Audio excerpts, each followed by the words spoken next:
India voice, आपकी सोच, आपकी आवाज।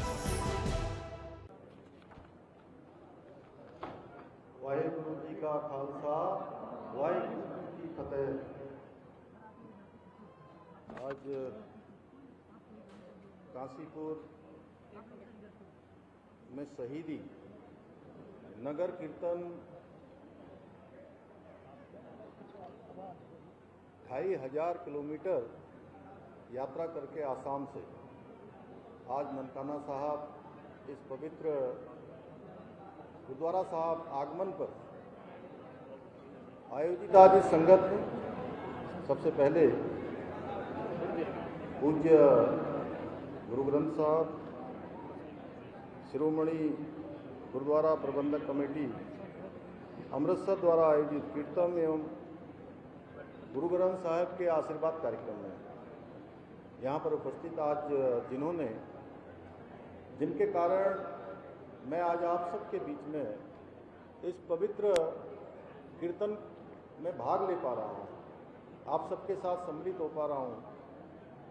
ऐसे हमारे इस क्षेत्र में लगातार जिन्होंने इस क्षेत्र का प्रतिनिधित्व किया, हमारे यहाँ के पूर्व विधायक आदरणीय हरभजन सिंह चीमा जी, यहाँ के हमारे लोकप्रिय विधायक श्री त्रिलोक सिंह चीमा जी, बाबा सुरेंद्र सिंह जी, जिनके साथ मेरा बहुत सालों साल पुराना संबंध है,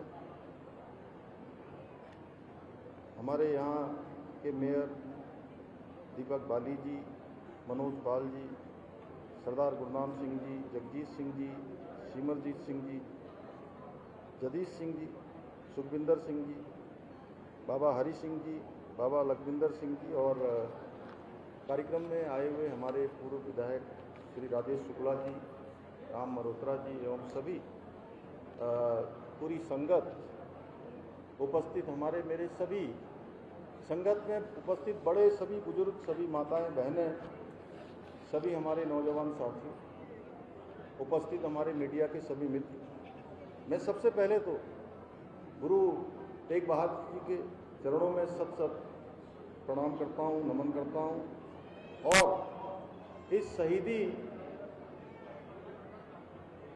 नगर कीर्तन के श्री ननकाना साहब आगमन पर संगत के सभी सदस्यों, सभी उपस्थित महानुभावों का मैं देवभूमि उत्तराखंड के मुख्य सेवक के रूप में आप सभी का हृदय से स्वागत करता हूं, आप सबका अभिनंदन करता हूं। ये मेरा परम सौभाग्य है कि मुझे आज गुरु तेग बहादुर जी के 350वें शहीदी दिवस के पावन अवसर पर आयोजित शहीदी नगर कीर्तन का हिस्सा बनने का शुभ अवसर प्राप्त हुआ है। और जैसा बताया गया कि नगर कीर्तन यात्रा असम के घोबड़ी साहिब से प्रारंभ होकर विभिन्न राज्यों से होते हुए 2500 किलोमीटर की यात्रा तय करके श्री आनंदपुर साहब पहुंचकर ये पूरी होगी। मेरा मानना है कि ये नगर कीर्तन केवल एक यात्रा नहीं है, बल्कि आस्था, एकता और हमारे गुरु साहब के संदेश को जन जन तक पहुंचाने का एक पवित्र अभियान है।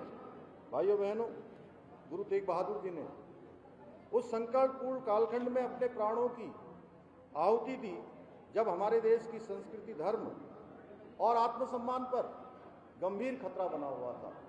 अभी मेरे से पहले आदरणीय चीमा साहब ने बहुत थोड़े शब्दों में उसको यहाँ पर व्यक्त भी किया। मात्र 14 वर्ष की अल्पायु में ही उन्होंने अपने पिता के साथ मुगलों के खिलाफ युद्ध में अद्वितीय वीरता का परिचय दिया। उनकी वीरता से प्रभावित होकर उनके पिता ने उनका नाम तेग बहादुर अर्थात तलवार का धनी रखा था। उन्होंने कश्मीरी पंडितों पर हो रहे औरंगजेब के अत्याचारों के खिलाफ आवाज बुलंद करते हुए कहा था, मैं हिंदुओं का पीर हूँ, किसी भी हिंदू से पहले मुझे मुस्लिम धर्म कबूल करके दिखाइए। औरंगजेब ने षड्यंत्र पूर्वक गुरु तेग बहादुर जी को दिल्ली बुलाया और उन्हें बंदी बना लिया। फिर फरमान सुनाया या तो मुस्लिम इस्लाम स्वीकार करो या मृत्यु का वरण करो। गुरु श्री तेग बहादुर जी ने कहा, तिलक जंजू राखा प्रभुता का, तीनों बड़ो कलु मही साका, धर्म हेतु साका जिन किया, शीश दिया पर सिरौ न दिया। उन्होंने और उनके साथियों ने इस्लाम स्वीकार करने से इनकार कर दिया तो उन पर घोर अत्याचार किए गए। उनके शिष्यों को खौलते हुए तेल में डाला गया, किसी को आरी से चीर दिया गया। और आप सब लोग अगर नानकमता साहब जाएंगे, कभी जाते ही हैं, वहाँ जो अंदर पूरी प्रदर्शनी लगी हुई है और उसमें दिखाया गया है किस प्रकार से औरंगजेब ने गुरु तेग बहादुर जी और उनके शिष्यों के साथ किस अत्याचार, कितना अमानवीय व्यवहार, किस प्रकार से उनको कष्ट दिए गए, किसी को जिंदा ही जला दिया गया।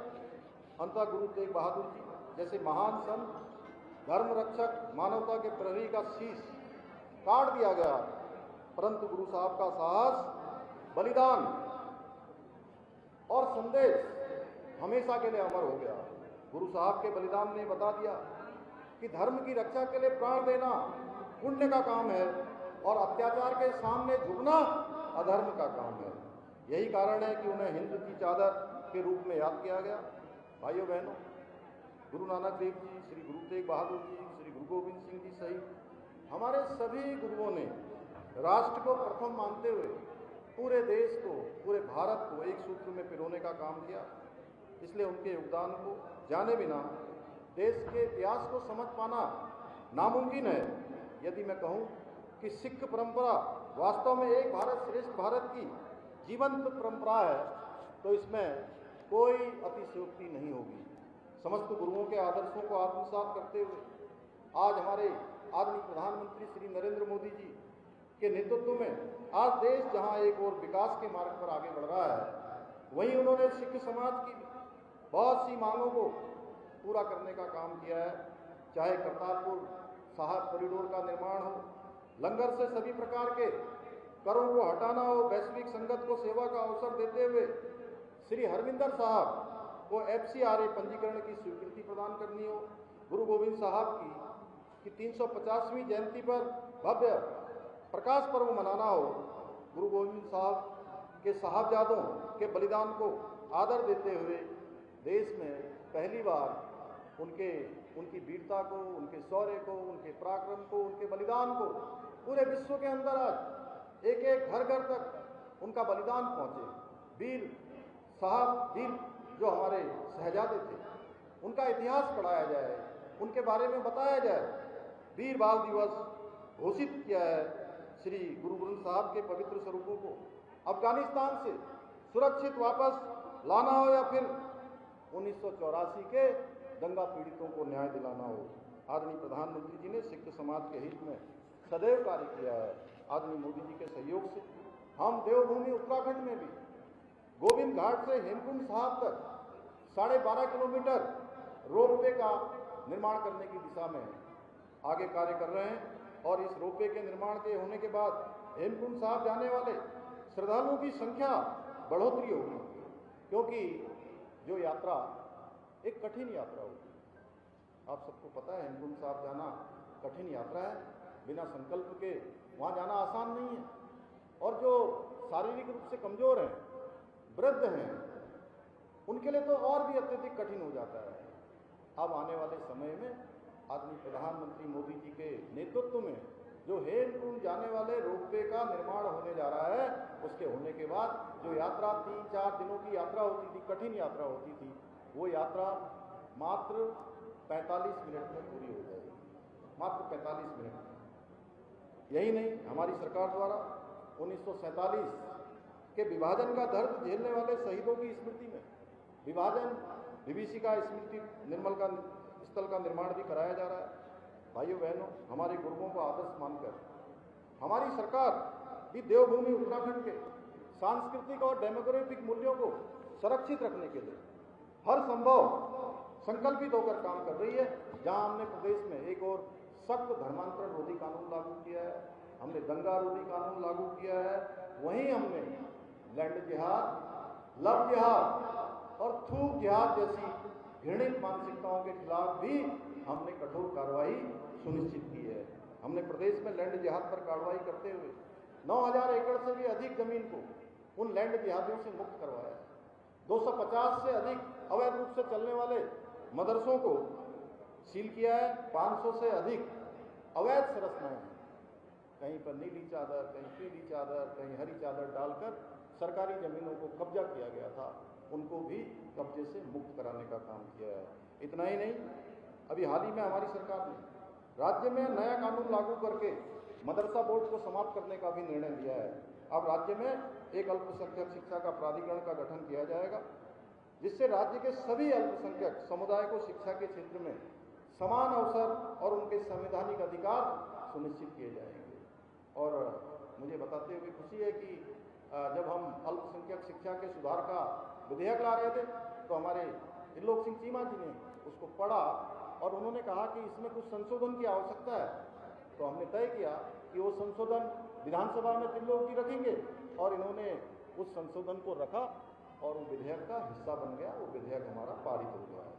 अब विद्यालयों में गुरुवाणी गूंजेगी और हमारे गुरुओं के संदेश सुनाए जाएंगे, ताकि हमारे बच्चे धर्म के साथ साथ आधुनिक ज्ञान से भी परिपूर्ण हो सकेंगे। क्योंकि आज दुनिया में ज्ञान बढ़ रहा है, विज्ञान बढ़ रहा है, साइंस बढ़ रही है, टेक्नोलॉजी बढ़ रही है, और उसी को ध्यान में रखते हुए हमने ये सब नया विधेयक हम लाए। मैं आज के इस अवसर पर आप सभी को बताना चाहता हूँ कि हम 24 नवंबर को श्री गुरु तेग बहादुर जी के 350वें बलिदान दिवस के रूप को भी भव्य रूप में मनाएंगे।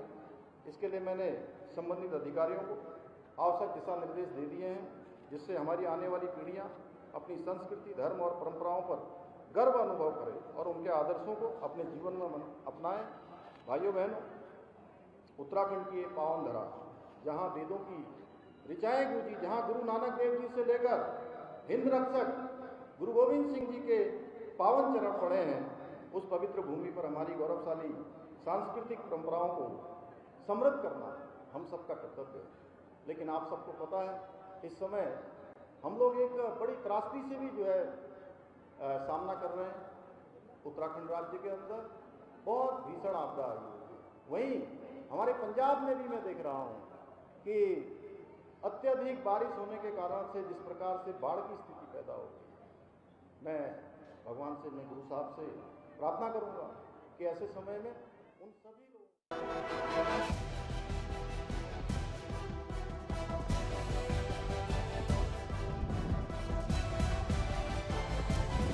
इंडिया वॉइस, आपकी सोच, आपकी आवाज।